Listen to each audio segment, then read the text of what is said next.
உள்ள வந்திருக்கவங்க எல்லாருக்கும் வணக்கம். எங்களுடைய இயக்குனரும் என்னோட ஹீரோயின் வந்து நேராக கேள்வி பதிலுக்கு போகலான்னு சொன்னதுனால ஒரு ஃபார்மாலிட்டிக்கு விளக்கமாக உங்கள்கிட்ட பேசின ஒரு பழக்கத்தில் சரி நான் முதல்ல பேச ஆரம்பிச்சுட்டு அப்புறம் கேள்வி பதிலுக்கு போயிடலாம் தான்.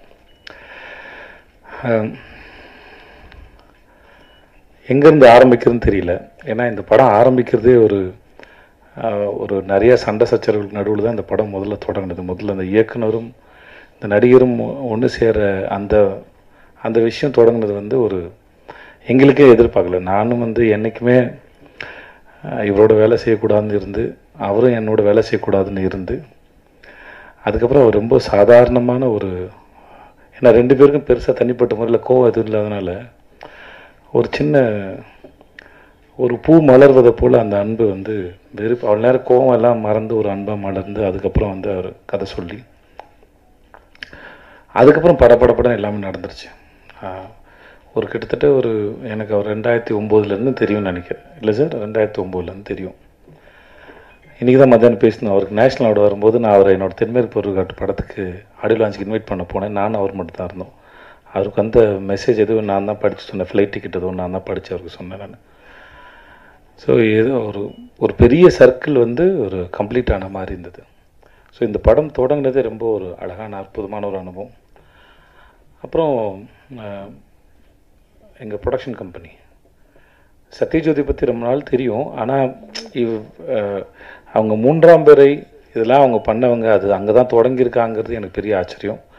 சார் உங்கள் ப்ரொடக்ஷனில் வேலை பார்த்ததில் எனக்கு ரொம்ப பெரிய சந்தோஷம் சார், ரொம்ப பெரிய சந்தோஷம் சார். இது வந்து இவ்வளோ படங்கள் பண்ண இந்த நிறுவனத்தோடு நான் வந்து முதல் முறை சேர்ந்து படம் பண்ணலேருந்து ரியலி ரொம்ப பெருமையாகவும் இருக்குது, ரொம்ப சந்தோஷமாகவும் இருக்குது. நாங்கள் எல்லாம் ரொம்ப சந்தோஷமாக படம் பண்ணோம் சார், ரொம்ப நன்றி அதுக்கு. அப்புறம் எங்கள் ஹீரோயின் நித்யாவோட நான் 2019 வந்து 2020 வந்து 1918 அப்படின்னு சொல்லிட்டு ஒரு மலையாள படம். அதில் ஒரு சின்ன கெஸ்ட் ரோல். ஆக்சுவலாக அது ஃபீமேல் சென்ட்ரிக் ஃபிலிம். அந்த டைரக்டர் வந்து அவங்க பேர் இந்து. ஸோ அவங்க நித்யா தான் நடிக்கிறாங்க, எனக்கு தெரியாது. ஆக்சுவலாக வந்து இந்துவோட கதை அது பிடிச்சி போய் அவங்களுக்காக பண்ணலான்னு சொல்லி போனது அது. அப்போ ரெண்டு பேரும் ஏதாவது ஒரு நல்லா எல்லாம் சேர்ந்து போய் ஒரு படம் ஒர்க் பண்ணுவோம் அப்படின்னு பேசிட்டு வந்தது. அதுக்கப்புறம் இப்படி நடக்கும் எதிர்பார்க்கல. ஏன்னா இந்த மாதிரியான ஒரு படம் நித்யாவோட ஒர்க் பண்ண ரொம்ப ஆசை இருந்துச்சு. ஆனால் இந்த மாதிரியான ஒரு படத்தில் அவங்களோட ஒர்க் பண்ணதில் பெரிய சந்தோஷம். படம் பார்க்கும்போது அவங்க எல்லாருக்கும் தெரியும். இந்த கதாபாத்திரத்தில் நித்யாவை தவிர வேறு யாரையும் இமேஜினே பண்ண முடியாது. எனக்கு தெரிஞ்சிருக்கு அவங்க பண்ண எல்லா படத்துலையும் அப்படி தான் நினைக்கிறேன். நித்யா ஒரு படம் நடித்தாங்கன்னா அதுக்கப்புறம் அந்த இடத்துல வேற ஒருத்தர் வச்சு பார்க்கவே முடியாது. அதுதான் நித்யா. ஏன்னா அது சும்மா வந்தோம், இது சீனு, இது டயலாகு, ஓகே இது கோரியோகிராஃபி, இதை நடிப்போம் அப்படின்லாம் இல்லை.